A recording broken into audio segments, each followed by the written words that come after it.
قولا سديدا يصلح لكم أعمالكم ويغفر لكم ذنوبكم ومن يطع الله ورسوله فقد فاز فوزا عظيما.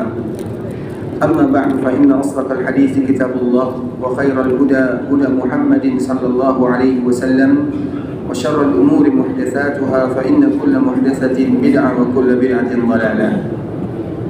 Ikhwatul Islam, saudara kaum muslimin, para tamu Allah rahimani wa rahimakumullah. Alhamdulillah, kita senantiasa memanjatkan puja dan puji hanya untuk Allah Subhanahu wa taala.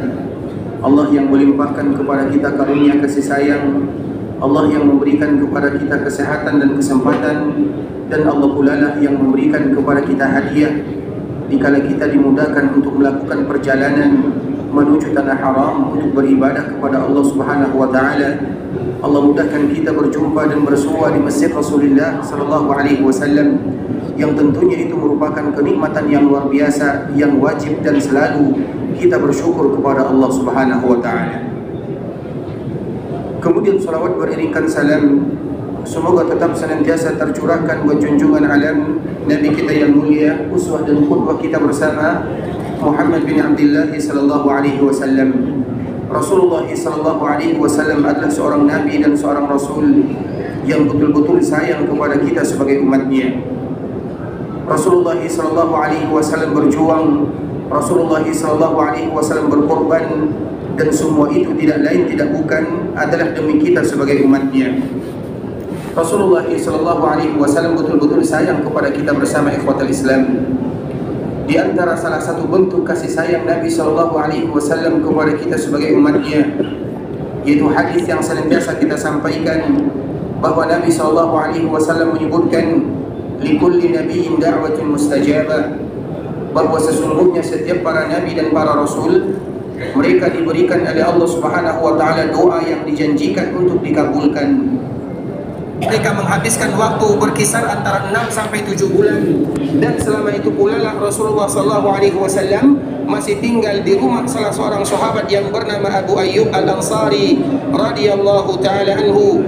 Dan setelah jadinya Masjid Rasulullah sallallahu alaihi wasallam, maka jadi jugalah rumah-rumah Rasulullah sallallahu alaihi wasallam, dan baru Nabi sallallahu alaihi wasallam tinggal di rumahnya dan menjadi imam di dalam Masjid Rasulullah sallallahu alaihi wasallam. Ikhwatul Islam, saudara kaum muslimin, para tamu Allah rahimani wa rahimakumullah. Kemudian kita juga kemarin menyebutkan di antara hadis Nabi sallallahu alaihi wasallam yang diriwayatkan oleh Imam Bukhari dan Imam Muslim, bahwasanya Rasulullah sallallahu alaihi wasallam menyebutkan, ma baina baiti wa minbari raudhatun min riyadil jannah. Sesungguhnya di antara rumahku dan mimbarku adalah taman di antara taman-taman surga. Dan hadis inilah yang akan kita paparkan pada kesempatan kali ini ikhwatul Islam. Semoga dengan pemaparan yang kita sebutkan Allah Subhanahu wa taala memberikan manfaat kepada kita bersama. Ikhwatul Islam, saudara kaum muslimin, para tamu Allah rahimani wa rahimakumullah. Hadis yang disebutkan oleh Nabi sallallahu alaihi wasallam, ma baina baiti wa minbari raudhatun min riyadil jannah. Maka di sini kita akan membahas dari dua segi. Yang pertama, dari rumah Nabi sallallahu alaihi wasallam, dan kemarin juga kita telah menjelaskan di mana rumah Nabi sallallahu alaihi wasallam, bagaimana bentuk rumah Nabi sallallahu alaihi wasallam, yang mana di sana ada babu Jibril, sehingga disebut dengan babu Jibril karena memang Jibril senantiasa datang memberikan wahyu kepada Nabi sallallahu alaihi wasallam, dan kadang-kadang Nabi sallallahu alaihi wasallam bertemu dengan Jibril di sana. Dan Nabi sallallahu alaihi wasallam dikala berjumpa dengan Jibril untuk menyampaikan wahyu kepada Nabi, maka Jibril berubah bentuknya bukan sebagai seorang malaikat dalam bentuk aslinya. Dan Jibril senantiasa datang bertemu dengan Nabi sallallahu alaihi wasallam, yang mana Jibril senantiasa menyerupai salah seorang sahabat Nabi yang bernama Dihyah Al-Kalbi. Ada salah seorang sahabat Nabi ikhwatul Islam yang namanya adalah Dihyah. Dihyah itu adalah sahabat yang paling tampan. Maka dikala Jibril datang berjumpa dengan Nabi sallallahu alaihi wasallam, Jibril sering menyerupai sahabat Nabi sallallahu alaihi wasallam yang bernama Dihyah tersebut. Karena kalau seandainya Jibril bertemu dengan Nabi sallallahu alaihi wasallam dalam bentuk aslinya, maka bumi Allah Subhanahu wa taala ini tidak akan muat Jibril di dalamnya, karena Jibril memiliki 600 sayap, dan satu sayap Jibril bisa menutupi separuh daripada dunia.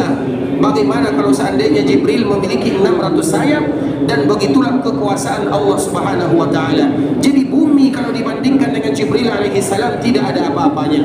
Sehingga Jibril alaihi salam setiap kali berjumpa dengan Nabi sallallahu alaihi wasallam, maka dia merubah bentuknya, dan kebanyakan bentuk Jibril tersebut berbentuk sahabat Nabi yang bernama Dihya al-Kalbi radhiyallahu taala anhu.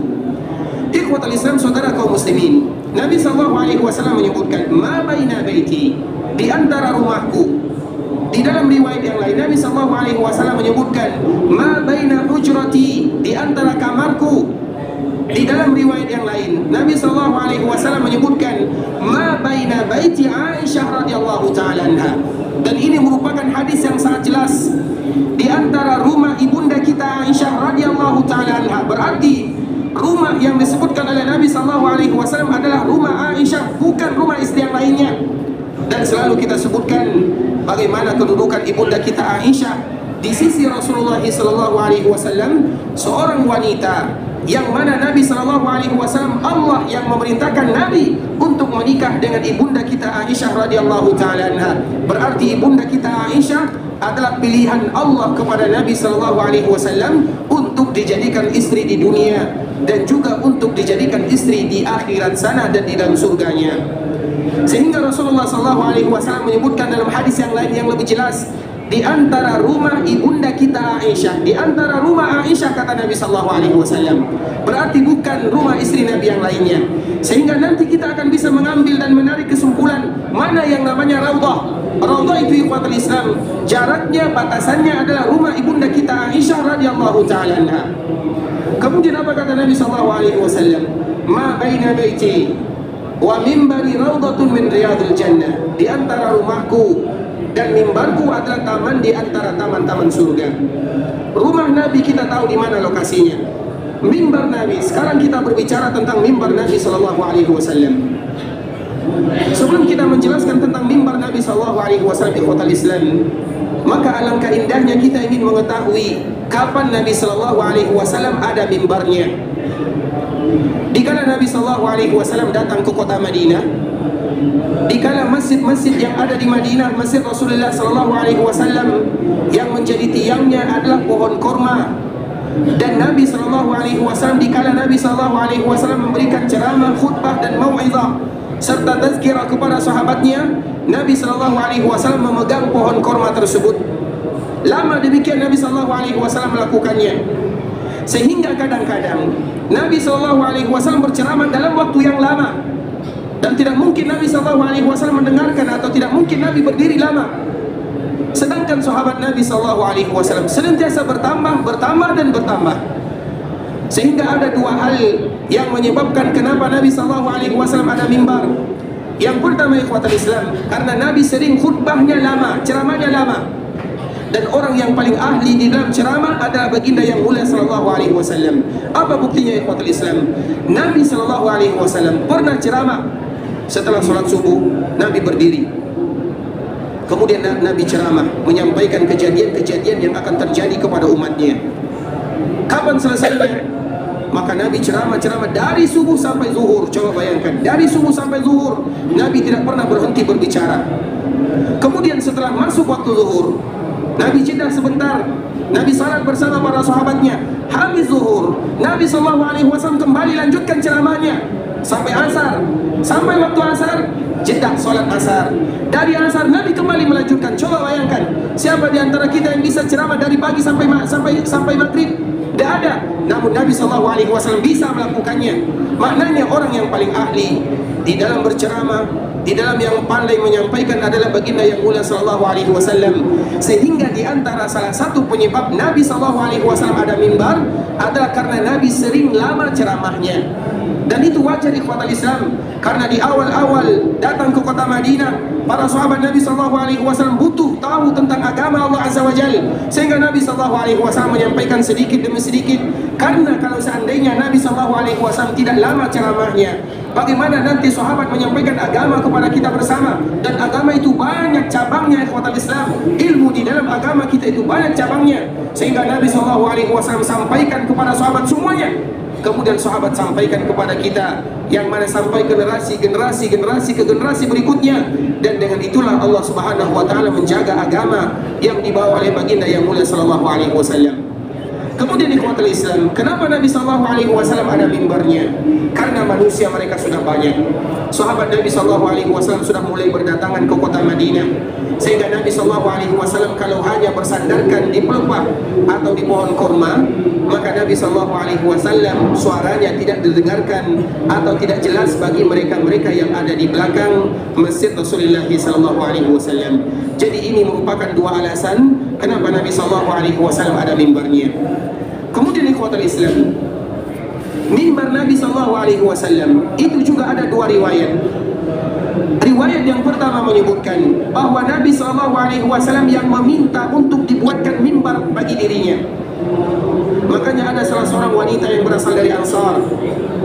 Kemudian Nabi SAW minta tolong kepada Bani Najjar, namanya Bani Najjar yang ada di kota Madinah, buatkan untukku mimbar, kata Nabi SAW. Dalam riwayat yang lain, bahwa yang membuatkan mimbar untuk Nabi adalah tawaran dari wanita Ansar tersebut. Dia yang menawarkan kepada Nabi, ya Rasulullah, bagaimana kiranya aku buatkan untukmu mimbar. Jadi dalam masalah mimbar Nabi SAW, yang mana ikhwatul Islam, mimbar Nabi itu banyak perubahan. Sampai di zaman sekarang ini, itu juga masih ada sedikit mimbar-mimbar Nabi SAW, walaupun sudah banyak perubahannya. Kemudian wanita ini datang kepada Nabi, menawarkan kepada Nabi, aku buatkan untukmu mimbar ya Rasulullah. Kemudian Nabi SAW menerimanya. Kemudian dikala Nabi SAW dibuatkan untuknya mimbar, dan mimbar Nabi SAW terbuat dari kayu. Mimbar Nabi SAW terbuat dari kayu hutan. Kayu hutan yang mana kayu tersebut salah satu cirinya kayu yang tidak ada durinya. Dari itulah mimbar Nabi SAW. Dan kita tahu di kota Madinah mana hutannya? Di mana ada hutan di kota Madinah? Atau dikala Nabi SAW datang ke kota Madinah, mana hutannya? Namun kayu ini atau mimbar ini merupakan mimbar yang terbuat dari kayu, yang berasal dari kayu hutan, sebagaimana yang disebutkan oleh sahabat Sahal bin Sa'ad radhiyallahu ta'ala anhu, bahwa mimbar Nabi SAW terbuat dari kayu hutan, yaitu kayu yang sederhana. Dan mimbar Nabi SAW terdiri dari 3 anak tangga, yang mana Nabi SAW berdiri di anak tangga yang kedua dan duduk di anak tangga yang ketiga. Itulah yang selalu dilakukan oleh Nabi SAW.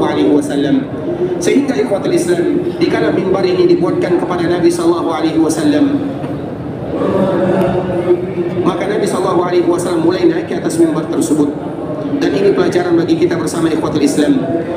Biasanya Nabi SAW dikala berceramah, dikala berkhutbah, Nabi SAW hanya memegang dan bersandar di atas pohon korma yang menjadikan atau yang dijadikan sebagai tiang masjid.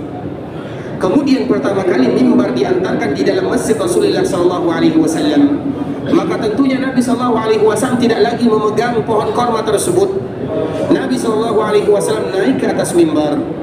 Dikala Nabi SAW naik ke atas mimbar, dan ini merupakan cerita yang diriwayatkan oleh sahabat baginda yang mulia, yang semua mereka tahu bagaimana cerita yang luar biasa ini, cerita yang ada hikmah yang sangat indah di dalamnya. Dikala Nabi SAW meninggalkan pohon korma dan beralih kepada mimbarnya, maka tatkala Nabi SAW ingin memulai ceramahnya, maka didengarkan ada suara yang merintih, ada suara yang menangis, ada suara yang betul-betul mengiba. Kemudian dilihat di ikhwatul Islam, ternyata suara tersebut berasal dari pohon korma yang tadi biasa dipegang oleh Nabi SAW. Jadi Nabi SAW sebelum ada mimbar, Nabi SAW biasa memegang pohon korma, karena Nabi ceramah lama, sehingga Nabi terpaksa berpegang kepada pohon korma tersebut, yang mana itu adalah bagian daripada tiang masjid yang ada di bagian depan. Setiap kali Nabi berceramah, Nabi memegangnya, karena Nabi SAW bersandar di sisinya. Namun dikala Nabi SAW ada mimbar, Nabi tidak lagi membutuhkan pohon korma tersebut, dan Nabi SAW sudah ada tempat duduknya. Sehingga Nabi SAW kalau seandainya lelah berceramah, maka Nabi SAW duduk. Makanya Nabi berdiri di tangga yang anak tangga yang kedua, duduk di anak tangga yang ketiga. Kemudian pertama kali Nabi SAW meninggalkan pohon korma tersebut. Pertama kali Nabi SAW naik ke atas mimbar, maka sahabat yang ada di dalam masjid mendengarkan ada suara yang merintih, yang menangis, suara yang kasihan didengarkan. Kemudian suara tersebut dari mana, ikhwatul Islam? Suara tersebut tidak lain tidak bukan berasal dari pohon korma yang tadi biasa dipegang oleh Nabi SAW. Kenapa dia menangis? Kenapa dia mengeluarkan suara? Suara yang mengiba, suara mereka yang berpisah dari kekasihnya. Kenapa dia menangis? Kenapa dia bersuara? Padahal dia adalah benda mati. Karena dia sayang kepada Nabi SAW. Nabi SAW dikala berceramah terbiasa memegang dirinya. Tahu-tahu dikala Nabi SAW ada mimbar, Nabi SAW meninggalkan dirinya. Walaupun dia benda mati, namun dia mengeluarkan suara, mengeluarkan apa isi hatinya, walaupun dia tidak punya hati. Pohon korma, tiang masjid tidak ada hati, namun dia ingin mengeluarkan isi hatinya, ingin mengeluarkan bagaimana kecintaannya kepada baginda yang mulia SAW. Dia menangis, dia mengeluarkan suara. Kenapa? Karena rindu kepada Nabi yang mulia SAW. Sehingga Nabi SAW yang tadi baru berdiri, maka Nabi SAW kembali turun. Kemudian di dalam riwayat ada yang menyebutkan Nabi SAW memegang pohon korma tersebut. Di dalam riwayat yang lain, Nabi SAW merangkulnya, memegangnya. Kenapa Nabi SAW melakukan yang demikian? Maka Nabi SAW menyebutkan kepada sahabat yang ada, kalau seandainya aku tidak memegangnya dan aku tidak merangkulnya, maka dia akan menangis sampai hari kiamat, karena dia sayang kepada Rasulullah SAW dan dia tidak mau berpisah dengan Rasulullah SAW. Pohon kurma, benda mati, tidak ada hati, tidak ada ruh, tidak ada jiwa. Begitu kecintaannya kepada baginda yang mulia SAW. Yang harus kita pertanyakan, bagaimana pula kecintaan kita dengan baginda yang mulia SAW. Oleh karenanya ikhwatal Islam, pelajaran demi pelajaran dari kisah yang dilewatkan oleh Nabi bersama para sahabatnya, kejadian-kejadian yang ada di kota Madinah, ada hikmah yang luar biasa di sana. Salah satunya adalah bagaimana mereka mengungkapkan kecintaan mereka kepada baginda yang mulia SAW. Dan kita tidak ingin kecintaan kita kepada Nabi SAW lebih daripada atau kurang daripada kecintaan pohon korma kepada Rasulullah SAW. Kemudian ikhwatul Islam, Nabi SAW turun. Kemudian Nabi SAW memegangnya, merangkulnya. Maka sedikit demi sedikit suaranya mulai hilang. Yang mana pohon korma tersebut baru lagi tidak mengeluarkan suara setelah Nabi SAW mendekati dirinya, setelah Nabi SAW memegangnya dengan waktu yang sangat lama. Kemudian ikhwatul Islam, itu adalah mimbar Nabi SAW. Kemudian mimbar Nabi SAW, apa kata Rasulullah SAW? Itu adalah asal muasal mimbar Nabi. Kemudian apa pula kata Nabi SAW? Ma baina baiti wa mimbari, di antara rumahku dan mimbarku. Pertanyaannya ikhwatul Islam, di mana letaknya mimbar Nabi SAW? Sebelumnya kita menjelaskan, dikala Nabi SAW membangun Masjid Nabawi, dikala Nabi ingin membangun Masjid Nabawi, siapa yang masih ingat berapa ukuran Masjid Nabawi yang dibangun oleh Nabi SAW? 300 ke 350. 40 kali 35. 35 kali 30. Ini yang pertama kali ya, Masya Allah. Allah jika khairan. Masjid yang pertama kali dibangun oleh Nabi SAW di kota Islam adalah 35, panjangnya 35, lebarnya 30. Itu adalah yang pertama kali dibangun oleh Nabi SAW. Kemudian nantinya setelah terjadi perang Khaybar, baru lagi ditambah oleh Nabi SAW. Dan itu adalah perubahan pertama untuk Masjid Rasulullah SAW. Nah, itu luas Masjid Nabawi, 35 panjangnya, 30 lebarnya. Nah, kata Nabi SAW, mana yang namanya Raudhah? Apakah semua yang dibangun oleh Nabi SAW termasuk ke dalam bagian Raudhah? Karena Nabi SAW menyebutkan ma baina baiti, rumah Nabi, di antara rumah Nabi, atau ma baina hujrati, di antara hujrah Nabi, wa mimbari, dan juga mimbar Nabi SAW, raudhatun min riyadil jannah, adalah taman di antara taman-taman surga. Sekarang kita harus tahu, rumah Nabi kita tahu, semua kita tahu. Bahkan dikala kita datang ke kota Madinah, maka kita berkunjung kepada kuburan baginda yang mulia SAW, sambil kita mengucapkan doa, salam, salawat Assalamu alayka ya Rasulullah wa rahmatullahi wa barakatuh, sallallahu wa sallama wa baraka alayka wa jazaka afdala ma jaza nabiyyan an ummati. Kita tahu di mana Nabi sallallahu alaihi wasallam dikuburkan, dan disitulah rumah ibunda kita Aisyah radhiyallahu taala anha.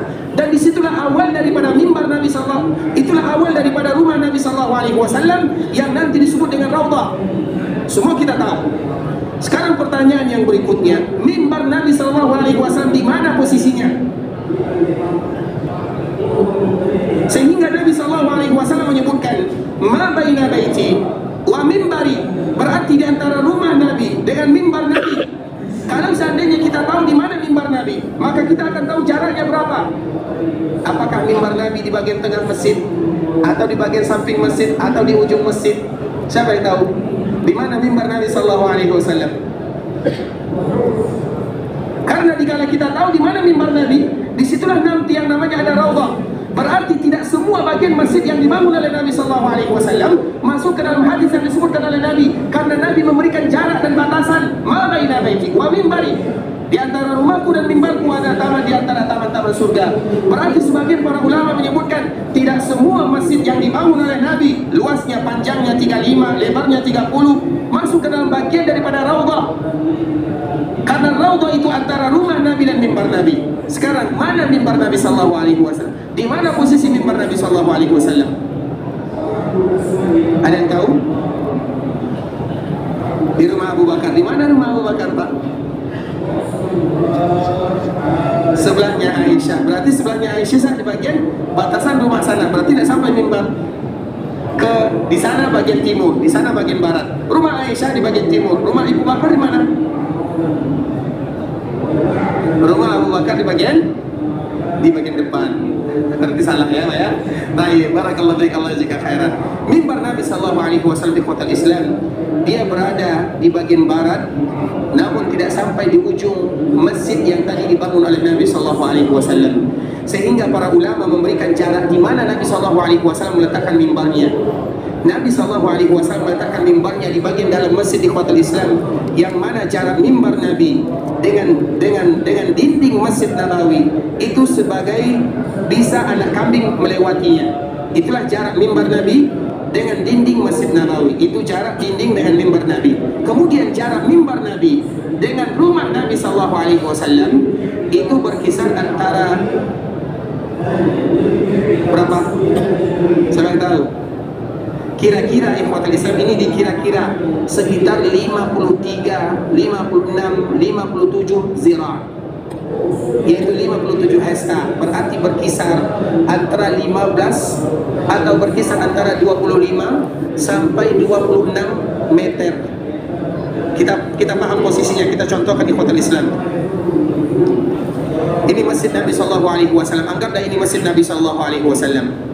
Ini 35. Ini 30. Ini rumah Nabi. Di sini rumah Nabi sallallahu alaihi wasallam. Mimbar Nabi lah mungkin di ujung sini. Dan mungkin mimbar Nabi sallallahu alaihi wasallam di ujung. Mimbar Nabi di mana? Agak sedikit posisinya di sini. Pokoknya jaraknya dari rumah Nabi sallallahu alaihi wasallam dengan rumah Nabi berarti 25. Panjang Masjid Nabawi berapa tadi? 35. Berarti di sini ada sekitar 10 yang tersisa. Disitulah mimbar Nabi sallallahu alaihi wasallam, dan itulah yang disebutkan oleh Nabi sallallahu alaihi wasallam, ma baina baiti wa mimbari, di antara rumahku dan mimbarku adalah taman di antara taman-taman surga. Masjid Nabawi sallallahu alaihi wasallam panjangnya tadi telah kita jelaskan, lebarnya begitu juga. Nah sekarang bagaimana pula mimbar Nabi sallallahu alaihi wasallam, di mana posisinya? Maka para ulama salah satunya adalah Al-Mas'udi menyebutkan bahwa mimbar Nabi jaraknya dari rumah ibunda kita Aisyah sekitar 25 sampai 26. Itu panjangnya. Sekarang lebarnya. Lebar Masjid Nabawi berapa tadi kita sebutkan? 30. Apakah semuanya termasuk ke dalam Raudhatun min Riyadhil Jannah? Karena Nabi sallallahu alaihi wasallam memberikan posisi. Ikhwatul Islam, saudara kaum muslimin, para ulama, dan ini semuanya adalah sejarah. Bisa benar dan bisa juga salah. Kalau seandainya apa yang kami sampaikan ini salah, maka tidak menjadi masalah. Namun itu adalah di antara perkataan yang paling kuat yang disebutkan oleh para ulama, karena ini adalah bagian daripada sejarah. Kemudian ikhwatul Islam, di dalam Raudhah itu banyak tiang-tiang yang dijadikan oleh Nabi sallallahu alaihi wasallam. Di bagian timur Ini bagian timur, ini bagian barat. Di bagian timur ada 3 tiang. Tiang yang pertama ikhwatal Islam itu biasanya dijadikan oleh Nabi SAW tiang untuk bercerita dengan keluarganya. Karena memang Nabi SAW kita contohkan ada 3 tiang, lebih daripada 3 tiang. Namun nanti kita akan sebutkan tiang yang ada di depan itu biasanya tiang yang dijadikan oleh Nabi bercerita dengan istrinya, terutama ibunda kita Aisyah radhiyallahu taala anha. Kemudian ada tiang yang kedua, kemudian ada tiang yang ketiga. Tiang yang ketiga ini ikhwatul Islam disebut dengan tiang wufud. Wufud itu artinya adalah di mana Nabi SAW kalau ada tamu, kalau ada mereka yang ingin minta nasihat, kalau ada di antara mereka yang ingin belajar agama Islam, mereka yang bertanya kepada Nabi SAW, maka Nabi SAW duduk di tiang tersebut, maka disebut dengan tiang wufud. Kalau bahasa kitanya, kalau ada delegasi yang datang, ada orang-orang datang ingin belajar Islam, atau kalau Nabi SAW ada tamu, Nabi duduk di dalam masjid dan Nabi duduk di tiang tersebut. Nah, di tiang yang ketiga inilah batasan lebarnya raudhah yang disebutkan oleh Nabi SAW.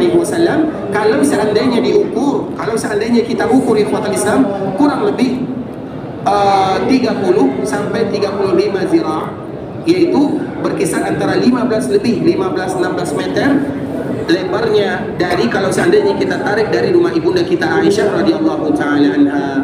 Nah, itulah yang disebut dengan raudhatun min riyadil jannah, taman di antara taman surga Allah Subhanahu wa taala. Ma baina baiti wa minbari raudhatun min riyadil jannah, di antara rumahku dan juga di antara mimbarku adalah taman di antara taman-taman surga.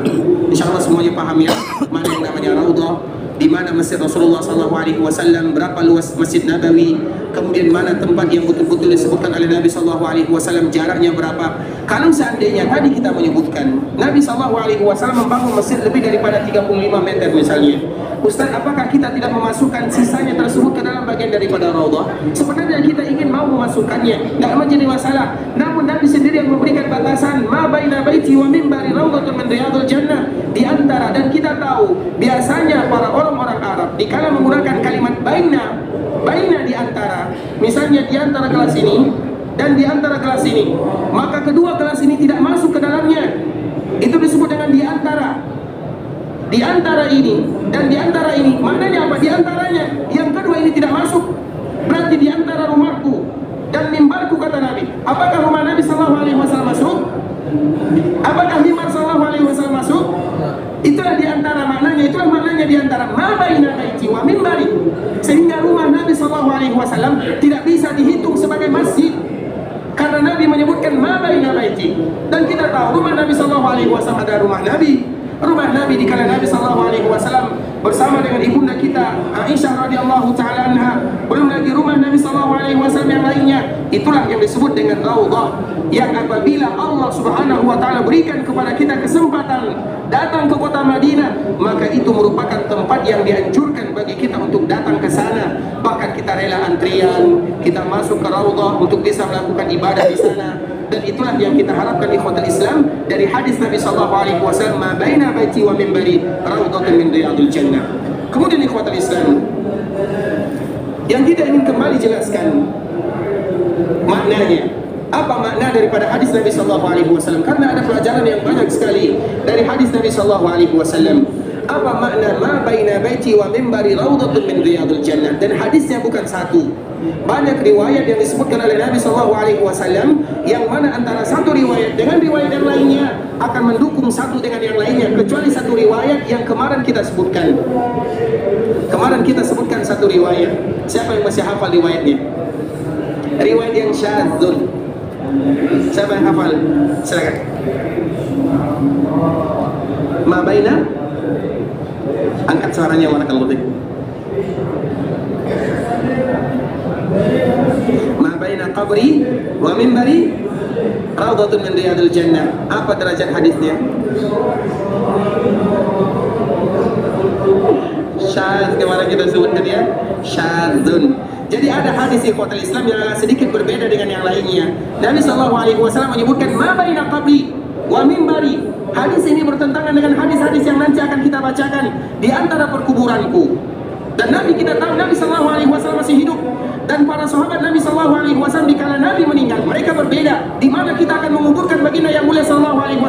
Kalau seandainya hadis ini ada, maka mereka tidak akan berbeda, karena itu adalah hukum dari baginda yang mulia SAW.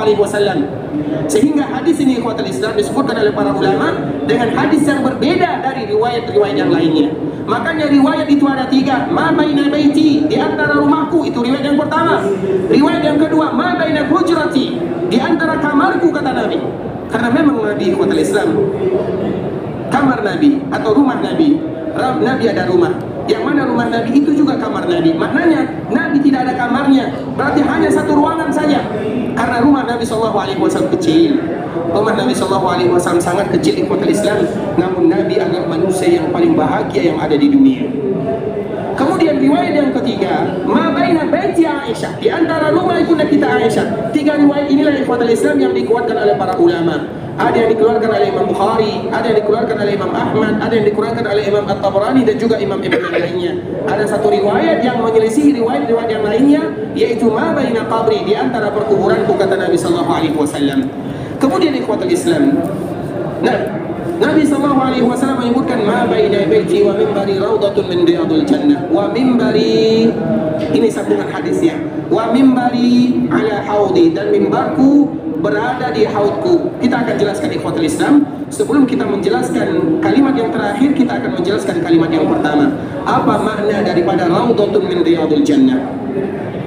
Rasulullah SAW menyebutkan ma baina baiti wa mimbari raudatun min riyadul jannah. Di antara rumahku dan mimbarku adalah taman di antara taman-taman surga. Kita tahu taman surga, raudhah itu artinya adalah taman. Raudhah itu adalah sesuatu yang hijau yang membuat mata kita hati kita akan sejuk melihatnya. Itu disebut dengan raudhah.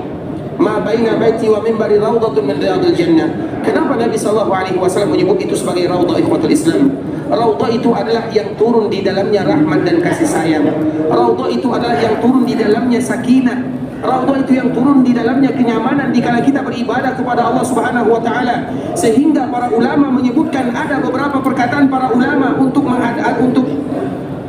menyebutkan penafsiran hadis Nabi SAW. Yang pertama mereka sebutkan arti daripada hadis Nabi ma baina baiti wa mimbari raudatun min riyadil jannah adalah bahwa semua mereka yang bisa beribadah di raudhah, semua mereka yang bisa beribadah di raudhah, dan mereka mendapatkan ketenangan, kenyamanan, kesejukan, rahmat, kebahagiaan, maka dengan itu pula mereka akan bisa masuk ke dalam taman surga yang sebenarnya di akhirat sana.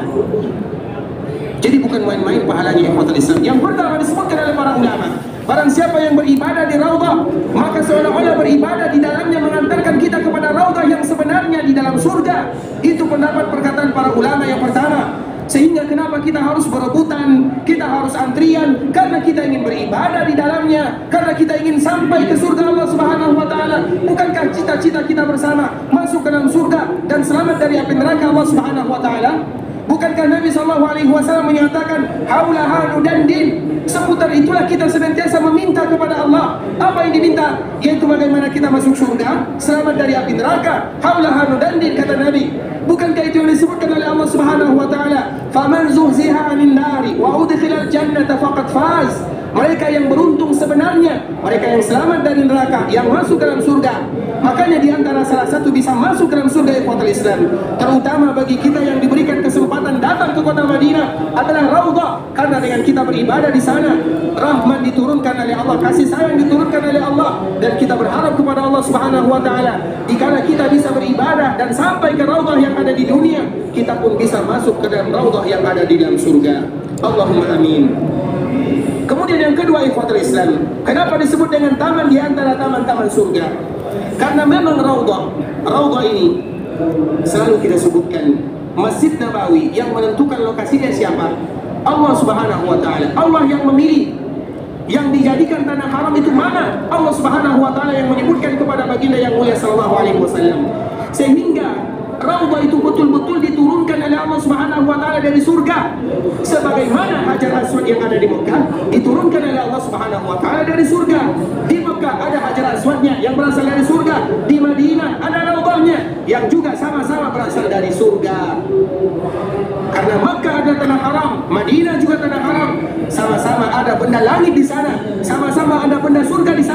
yang mana di kala Madinah ada raudahnya, maka di Mekah juga ada Hajar Aswadnya. Itu kemuliaan yang luar biasa ikhwatul Islam. Berarti tempat ini Allah betul-betul menurunkan dari surga ke dunianya dan diletakkan oleh Allah Subhanahu wa taala di kota Madinah, kota yang dipilih oleh Allah Subhanahu wa taala untuk nabinya sallallahu alaihi wasallam. Itu makna yang kedua. Kemudian makna yang ketiga ikhwatul Islam, saudara kaum muslimin, para ulama menyebutkan kenapa disebut dengan raudhah. Disebut dengan raudhah karena tempat ini, tempat yang tadi disebutkan oleh Nabi, di antara rumahku dan mimbarku ada taman di antara taman-taman surga. Di akhirat, di akhir zaman, sebelum terjadi hari kiamat, karena kita tahu di antara salah satu bentuk terjadinya hari kiamat, kota Mekah tidak ada Ka'bah lagi, kota Madinah tidak ada isinya juga. Kalau tidak ada lagi yang mengisi Mekah dan Madinah, berarti kiamat akan datang. Nah, raudhah ini ikhwatul Islam, kenapa disebut dengan raudhah? Allah Subhanahu wa taala betul-betul di akhir zaman atau nanti diangkat oleh Allah Subhanahu wa taala dan dijadikan betul-betul taman di antara bagian taman-taman surga. Itu adalah di antara makna raudhah yang disebutkan oleh para ulama. Siapa yang bisa mengulangnya? Apa makna raudhah yang disebutkan oleh baginda yang mulia sallallahu alaihi wasallam? Ada yang bisa mengulang? Ada? Apa makna raudhah? Taman surga. Baik, betul Islam, kalau tidak ada yang mengulang, insyaallah nanti kita kembali mengulangnya. Yang pertama, makna raudhah, barang siapa yang beribadah di dalamnya, maka dengan itu pula mereka akan dimudahkan oleh Allah masuk dalam raudhah yang sebenarnya. Makna yang kedua, raudhah itu betul-betul diturunkan oleh Allah dari raudhah yang sebenarnya, dari surga. Makna yang ketiga, bahwa raudhah itu betul-betul nanti diangkat oleh Allah Subhanahu wa taala. Kemudian ikhwatul Islam, sebelum kita membahas tentang mimbar Nabi sallallahu alaihi wasallam sesuai dengan caranya, karena Nabi menyebutkan ma baina baiti wa mimbari raudhatun min riyadil jannah wa mimbari ala haudi. Potongan ayat yang berikutnya atau hadis yang berikutnya, wa mimbari ala haudi, dan mimbarku berada di dalam haudku. Ikhwatul Islam, kenapa tadi kita menyebutkan? Karena benda-benda dunia, ada sebahagian di antara benda tersebut yang betul-betul diangkat oleh Allah Subhanahu wa taala. Ada benda-benda dunia yang nanti diangkat oleh Allah Subhanahu wa taala. Salah satunya di antara makna kenapa kita mengatakan ada para ulama yang menyebutkan bahwa raudhah itu nanti betul-betul dijadikan taman surga, diangkat oleh Allah Subhanahu wa taala. Karena potongan hadis yang berikutnya, wa mimbari ala haudi, dan mimbarku berada di atas haudku, kata Nabi sallallahu alaihi wasallam. Kita akan menjelaskan potongan yang kedua. Hari ini ikhwatul Islam, hari ini pelajaran kita sedikit berat ya, butuh menghafal ya, insyaallah, karena tujuannya bersama tidak lain tidak bukan ingin kita betul-betul mengetahui apa yang disebutkan oleh Nabi sallallahu alaihi wasallam agar kita bisa semangat beribadah di sana. Karena di antara salah satu yang membuat kita semangat beribadah adalah dikala kita mengetahui keutamaannya, terutama apa yang disebutkan oleh baginda yang mulia sallallahu alaihi wasallam. Nah, Nabi SAW menyebutkan tentang mimbarnya, wa mimbari ala haudi, dan mimbarku berada di haudku. Apa itu haud? Ini selalu kita jelaskan ikhwatul Islam. Haudun itu artinya telaga yang sangat indah. Setiap para nabi dan para rasul mereka punya telaga, namun telaga yang paling indah adalah telaga baginda yang mulia sallallahu alaihi wasallam. Panjangnya, lebarnya sama, yang mana panjangnya dan lebarnya sama dengan kita melakukan perjalanan selama 1 bulan. Silakan kita ukur berapa panjang telaga Nabi sallallahu alaihi wasallam. Panjangnya, lebarnya, seolah-olah kita melakukan perjalanan selama 1 bulan. Begitulah panjang haud Nabi sallallahu alaihi wasallam. Dan wajar ikhwatul Islam, kenapa Nabi sallallahu alaihi wasallam diberikan oleh Allah haud yang paling indah? Karena umat yang terbanyak adalah umat Nabi sallallahu alaihi wasallam. Umat yang paling mulia atau umat yang paling banyak jumlahnya adalah umat Nabi sallallahu alaihi wasallam. Sehingga haud Nabi adalah haud yang paling indah, panjang, yang paling besar, yang paling luas. Kemudian apa yang ada di dalamnya? Di dalamnya ada air yang berwarna putih, lebih putih daripada susu, lebih manis daripada madu. Kemudian tempat untuk mengambilnya ikhwatul Islam, jumlahnya kalau bahasa kitanya cawannya, gelasnya, tempat untuk minumnya sama jumlahnya dengan bintang-bintang yang ada di langit. Apa maknanya? Tidak terhitung jumlahnya saking banyaknya, sesuai dengan dengan banyaknya jumlah umat Nabi sallallahu alaihi wasallam. Nabi sallallahu alaihi wasallam menyebutkan man marra alayya syarib. Nabi SAW menyebutkan, ana faratukum alal hawd, man marra alaiya syarib, wa man syariba lam yajma' abada. Aku tunggu kalian wahai umatku di telagaku. Nabi SAW tunggu kita di telaganya. Farad itu artinya adalah mendahului. Farada itu artinya mendahului. Sehingga Nabi menyebutkan ana faratukum, aku dahului kalian. Dan memang Nabi SAW sudah meninggal, dipanggil oleh Allah Subhanahu wa taala, diberikan kedudukan yang paling indah dan paling mulia, maqamam mahmuda. Kemudian Nabi menyebutkan ana faratukum alal haud, aku tunggu kalian di telagaku, aku lebih dahuluan sampai ke sana. Seolah-olah itu yang disebutkan oleh baginda yang mulia. Kemudian apa kata Nabi? Man marra alayya, kalau seandainya ada di antara kalian yang lewat, mampir, ayo kita mampir wahai umatku, kata Nabi. Dan Nabi SAW tahu mana umatnya dan mana bukan umatnya, sebagaimana yang diterangkan di dalam hadis Abu Musa. Allah Subhanahu wa taala, ikhwatal Islam, akan memanggil semua para nabi bersamaan dengan umatnya. Ada nabi fulan, kemudian dia akan datang dengan umatnya. Apa kata Rasulullah SAW? Ada nabi yang tidak ada pengikutnya. Coba bayangkan, ada nabi yang tidak ada umatnya, kemudian lewatlah umat yang sangat banyak. Aku pun mengira itu adalah umatku, kata Nabi SAW. Maka Jibril mengatakan tidak, itu adalah umat Nabi Musa. Karena umat yang paling banyak juga yang terbanyak adalah umat Nabi Musa alaihissalam. Kemudian setelahnya diperlihatkan kepadaku dalam jumlah yang sangat besar, banyak sekali. Itulah umat Nabi SAW. Dan Nabi tahu mana umatnya, mana bukan umatnya. Bagaimana cara membedakannya? Yaitu hurrun muhajjalun. Hurrun itu ikhwatul Islam, hurrun muhajjalun. Hurrun itu artinya apabila ada kuda yang berwarna hitam, kemudian di kepala bagian depan itu ada warna putih, itu namanya hurrun. Kemudian di bagian kakinya, pergelangan kuda tersebut semuanya berwarna putih. Sehingga Nabi SAW tahu mana umatnya, ini umatku, ini umatku, ini umatku. Walaupun kita dikumpulkan oleh Allah Subhanahu wa taala di padang mahsyar, mulai dari zaman Nabi Adam sampai umat terakhir, Nabi tahu mana umatnya, mana bukan umatnya. Karena umat Nabi SAW ada tandanya. Salah satu tandanya di kepalanya ada warna putih, sebagaimana warna putih yang ada di kuda, sehingga pemilik kudanya mengetahui mana kudanya, mana bukan kudanya. Begitulah Nabi mengenal umatnya. Bagaimana supaya kita mendapatkan cahaya tersebut? Nabi SAW menyebutkan dalam mereka menjaga salatnya. Supaya kita mendapatkan hurun tersebut di ikhwatul Islam, cahaya, tanda, maka kita wajib menjaga salat kita. Karena salat itu adalah tiang agama yang membedakan mana umat Nabi dan mana bukan umat Nabi. Kalau seandainya kita tidak menjaga salat, bahkan ada di antara kita yang meninggalkan salat, dikhawatirkan nanti Nabi tidak kenal dengan kita. Kalau Nabi tidak kenal dengan kita, Nabi tidak akan memanggil kita. Bagaimana Nabi memanggil kita? Bagaimana Nabi mengatakan man marra alaiya syarib wa man syariba lam yajma' abada. Barang siapa yang lewat, kalau kalian lewat wahai umatku, ayo mampir minum. Kemudian dikala kita minum, apa yang terjadi? Wa man syariba lam yajma' abada. Barang siapa yang bisa minum dari telaga Nabi, maka selama-lamanya mereka tidak akan pernah lagi merasakan kehausan. Semoga kita bisa minum dari telaga Rasulullah SAW. Nikmat yang luar biasa. Kalau seandainya kita gagal, maka urusan-urusan berikutnya semakin sulit kita hadapi. Namun kalau seandainya kita bisa minum dari telaga Nabi, maka urusan yang berikutnya akan dipermudah. Tidakkah kita tahu bagaimana mahsyar? Tidakkah matahari didekatkan? Tidakkah kita akan keluar keringat yang begitu banyak? Siapa yang bisa menyelamatkan kita? Salah satunya ada telaga Nabi yang tadi kita minum, yang mana dikala manusia mereka merasakan kehausan, kita sudah diberikan keberkahan dari telaga baginda yang mulia. Karena Nabi menyebutkan man syariba lam yajma' ba'dahu abada. Barang siapa yang bisa meminum walaupun satu teguk dari telaga baginda yang mulia, maka mereka tidak akan pernah merasakan kehausan selama-lamanya, kata Rasulullah SAW. Itulah haud Nabi SAW. Dan haud itu ikhwatul Islam, telaga Nabi yang ada di mahsyar, itu adalah cabangnya Al-Kautsar. Al-Kautsar itu adalah sungai yang begitu indah, yang paling indah. Inna a'tainakal Kautsar, kami berikan kepadamu Kautsar.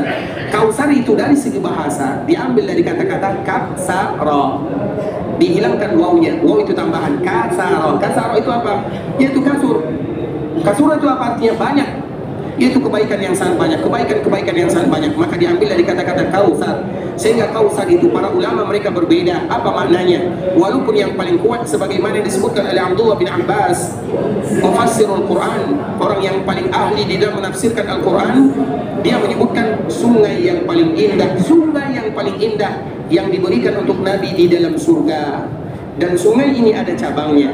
Salah satu cabangnya itu adalah telaga yang tadi telah kita sebutkan sifatnya. Kalau begini sifat telaga Nabi, bagaimana dengan sungai Nabi sallallahu alaihi wasallam? Kemudian ikhwatul Islam, kita kembali kepada hadis yang disebutkan oleh Nabi, wa mimbari ala haudi, dan mimbarku berada di haudku, berada di telagaku. Apa maknanya? Maknanya sama dengan yang tadi telah kita jelaskan. Tadi kita jelaskan di antara makna taman di antara taman-taman surga, bahwa salah satu maknanya taman tersebut di antara rumah Nabi dan mimbar Nabi betul-betul diangkat oleh Allah Subhanahu wa taala, sebagaimana Allah menjadikan mimbar Nabi itu jugalah mimbar yang diangkat oleh Allah Subhanahu wa taala di telaga Nabi. Jadi Nabi sallallahu alaihi wasallam memanggil umatnya, Nabi berdiri di atas mimbarnya sebagaimana dulu Nabi berdiri di atas mimbar di dunia. Nabi dulu dikala berceramah berdiri di atas mimbar yang ada di dunia. Begitu juga Nabi SAW dikala nanti memanggil umatnya. Nabi SAW ingin mengenal mana umatnya, mana umatku.